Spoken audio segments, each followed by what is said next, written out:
Good evening. How are you? Well, we're out for our walk and talk. It's been a couple of days. Things have gotten in the way. This is the day after the 4th of July. Those of us who've had a chance to take stock of what's going on and to recollect what a democracy should look like so we can move forward and find it again.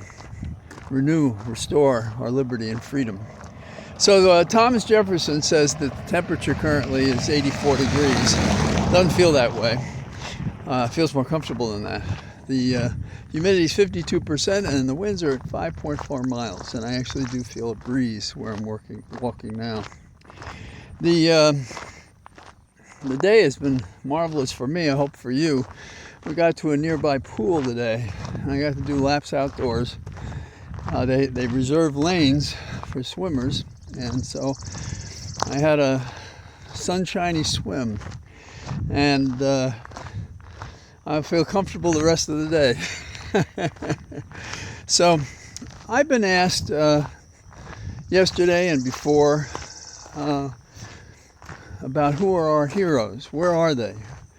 And I must admit that they're not always obvious, but there are heroes out there who are doing things. And because of my profession, I suppose, and my inclination, particularly these days when the law is disregarded and the disorder is a function of disregarding the law, I pay attention to the decisions and thinking of the Supreme Court. The lower courts have been sound, and they conform with my understanding and knowledge, both of past cases, but also the documents, what the Constitution says, what the statutes that are raised have to do with the law, and then the facts of the case. So, looking to the Supreme Court in the past or over the history tells you something. I mean, in my day, Douglas was an associate justice that I was very fond of, wanted a clerk for him. He told me that he only hired his clerks from Washington State because he was from the West Coast, and I said I could move there. He said that was not the way it happened. Earl Warren, Ruth Bader Ginsburg, of course, Breyer. But who do we have presently? And we have people who stand out, you know. And we have a Justice Jackson, Associate Justice, and she's written 24 opinions. And right out of the bat, she was asking questions at the first argument she attended, and she's written and spoken aloud her dissent, as the court sometimes does. She's traded, if you will, the opaque legal monographs, if you will, for impassioned argument. And she drives Barrett crazy, our handmaiden representative, prone to those impulses, just crazy. Jackson drives her crazy. So consider the Supreme Court's decision to limit what is the reach of a decision that challenges Trump's powers. For example, limiting his powers with a national injunction. And the case in which that arose, and I've been over this before, but I think it pays repetition, is the very plain language in the Constitution that if you're born here, you're a citizen, period, end of story. Since that's so obvious that the court doesn't want to reach that. And so in my opinion, I've said things like it's, a Philadelphia lawyer, which is a way some people knock others for being technical and using the law in such a way to get to a result rather than to recognize the law and apply it as it was intended. A person born in the United States was the decision. And the only way the Supreme Court could get at that decision was to say, oh, well, the injunction can't apply across the United States. But that statutory provision about if you're born in the United States anywhere is not limited. So why would the injunction be limited? That doesn't make any sense. So the notion that Jackson, Associate Jackson looked at, she wrote, the majority's ruling is profoundly dangerous. since it gives the executive the go-ahead to sometimes wield the kind of unchecked, arbitrary power the founders crafted our Constitution to eradicate. So she speaks plain and clear. There's no mumbo jumbo, but she is a learned lawyer and justice. And she clerked for one of my heroes, Breyer, whom I mentioned already. And she substituted for him when he left the court. She filled his position. And I think she's proven herself equal to the task. So as we look around us and we say, who are our heroes?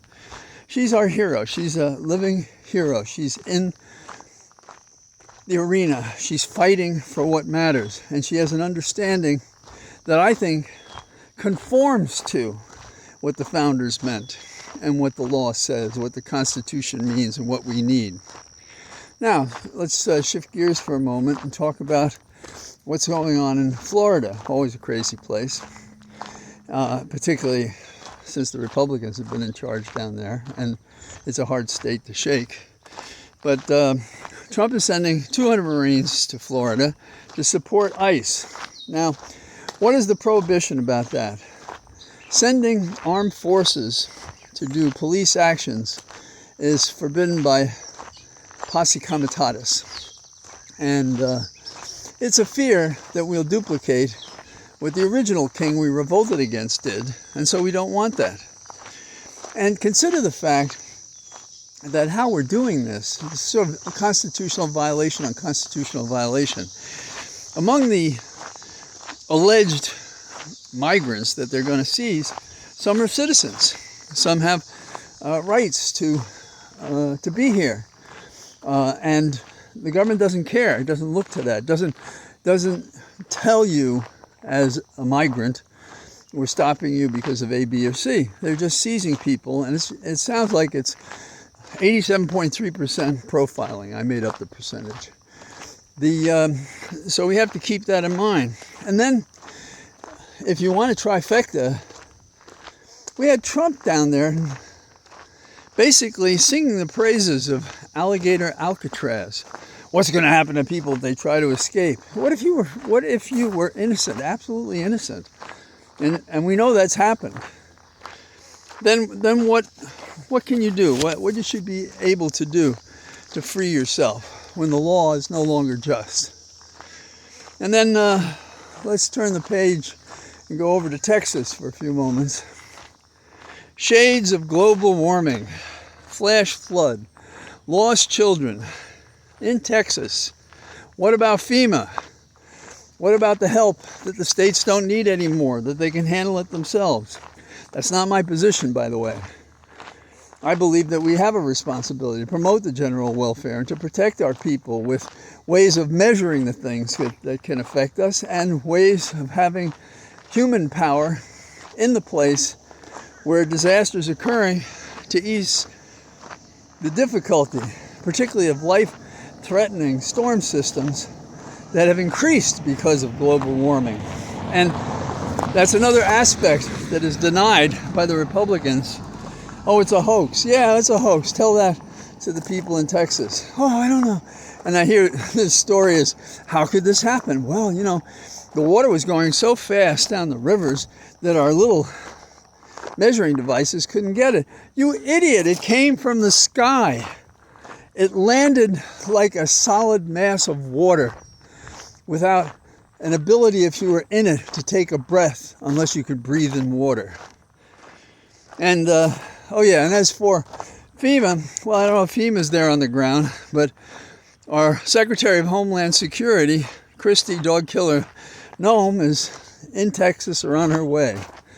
So, what do we have? We have an ongoing series that is not fictional, it's real.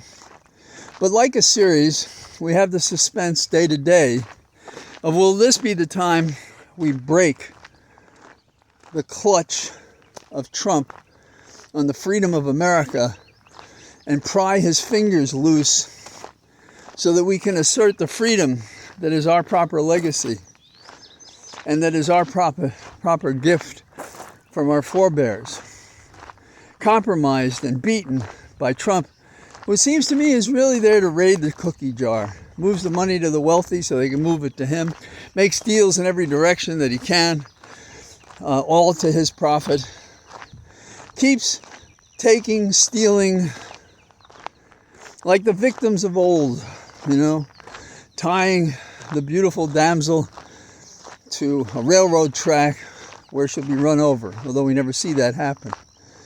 And with this president, if he was writing that story, he'd be comfortable with that. He even got a kick out of the fact that polls indicated he could shoot somebody at Times Square and nobody would do anything with him. Well, we can't do anything with him by sitting on our hands.